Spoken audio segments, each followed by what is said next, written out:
Welcome to Sweet Life Beat Life. We hope this video helps.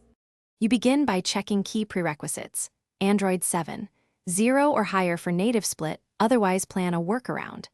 Enable developer options now if you intend to force resizable apps because that unlocks a needed toggle.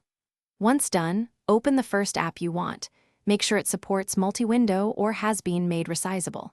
Tap the Overview/Recent button to show app cards and keep that view. This is where you kick off the split screen action.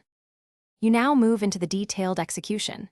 In Overview, either long press the app icon and select split screen or drag the card to the top area. Different skins vary.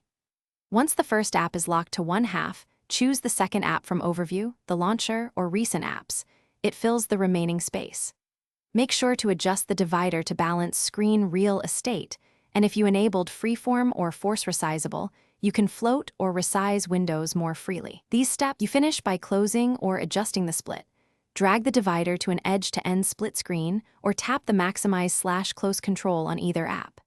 If an app refuses to run side-by-side, enable force resizable activities in developer options or use a reputable third-party multi-window app to bridge compatibility gaps.